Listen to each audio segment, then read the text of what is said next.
Hey people, what's up? Welcome back to another video on YT News. In today's video, we will be looking at some of the moments when SJWs went against common logic. But before we begin, make sure you subscribe to the channel and hit the bell icon so that you don't miss out on any of our upcoming videos. Alright, now let's begin. Number 5. Marxism versus capitalism. During a debate at a protest, one man said that he was a Marxist. He was being interviewed by another man on his views. The man who was pro-Marxism, and by extension communism, was asked if he likes those concepts so much, why on earth was he wearing items of clothing that were produced by capitalism? Well, he failed to answer and was pretty much left flustered at the question. Now, okay, so you're a Marxist. Let's start over. Okay, so you're a Marxist. Yes. So you don't like capitalism? Yes. You don't like capitalism? That's correct. Okay, so even though the shirt you're wearing was produced by capitalism, the bike you're riding was produced by capitalism, the tattoos were produced by capitalism, your shoes produced by capitalism. Number 4. Upbringing of girls. In a debate during a TV show, a woman was arguing whether young girls are raised incorrectly by their parents, and whether they have a disadvantage in life. She says that separating boys and girls into different categories based on clothing and other social features is wrong. The counterpoint to this argument was provided by Peter Lloyd, who said that girls perform exceptionally better than boys do in terms of academics, so the way they are brought up isn't the problem. The woman then went on to say that although they do well in academics, they aren't represented well enough in engineering and other jobs. Peter again cleverly countered this point by saying that the reason women aren't found in engineering fields is that it might not interest them. He then went on to say that the field of medicine and veterinary school are saturated with women. So it's simply a case of women choosing one field over another, and not that they are raised wrongly. He cemented his point by saying that most of the teachers in primary schools are female, so why would they negatively mold young girls? These points hit the nail on the head, which is why the woman fell silent after this. She had it coming though. Not many can bear logical arguments.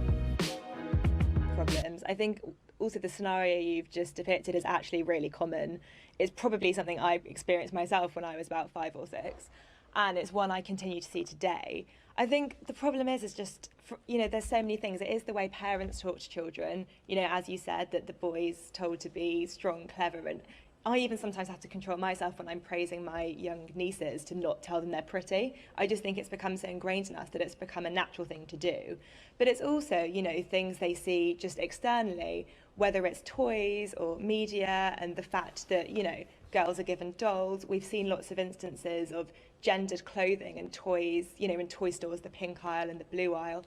I think all of these things combined do kind of give children the idea that they've got certain roles and positions to fill in life. Number 3. Right to free speech. The right to free speech is very near and dear to the hearts of the American people. This was the topic of a debate between Tucker Carlson and a graduate student. The student's point of view was that certain people have gone so far beyond what is considered to be sane in society that they shouldn't be allowed to influence other people by speaking at a college campus.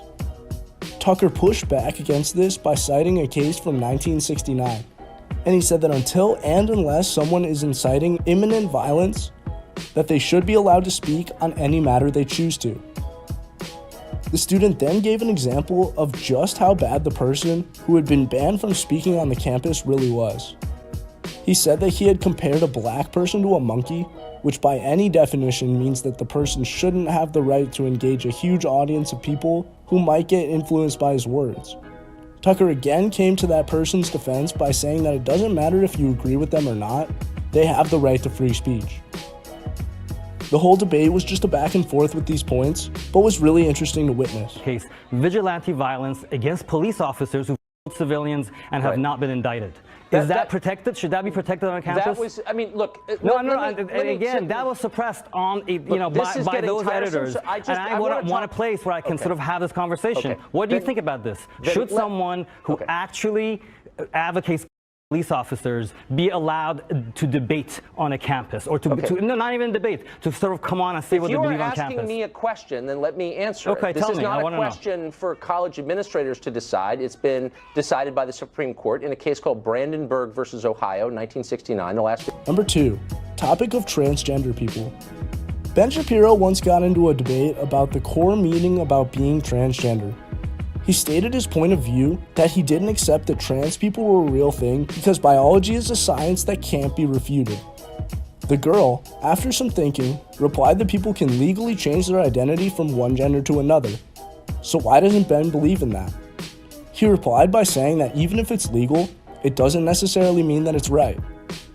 He gave an example of people being mistreated in the past and how that was perfectly legal, but it wasn't moral or right.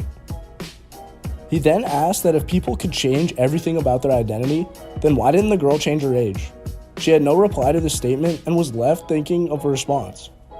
Ben took this opportunity to further solidify his point of view to the audience by saying that the suicide rate within the transgender community was almost 40%, while the rest of the population had a rate of just 4%, which meant that they had some sort of issue within them. The audience agreed to every word spoken by Ben. Okay, but you're still saying these kids should not be accepted because they don't really fit in either place? They can't just I'm saying that the Boy Scouts have a standard. You must be a biological boy to be a Boy Scout. You have to be a boy to be a Boy Scout. Where's that written though? Okay. In the name Boy Scouts. Number 1. Trump supporter against people.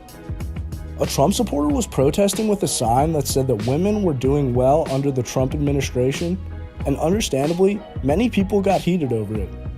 A woman even came up to him and said that since he was a man, he could never understand what women were feeling. When he replied to someone asking who he will vote for in 2020, and he replied with Donald Trump, the person who was asking the question told him to get out of their face.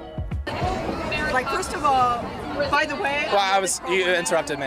Why don't we start with what Donald Trump, we all know to be true, is that what Donald Trump has done is lie. Well, hold on. Dispute what I was just talking about. Beginning with the inauguration. Women, Peace and Security Act. Dispute what I was just talking about, please. I don't need to do that because you want to. Because you can't. Well, this brings us to the end of our video. Hope you guys enjoyed it. If you haven't liked the video yet, it's never too late. Give it a thumbs up, people. We will see you soon in another video. Until then, take care and goodbye.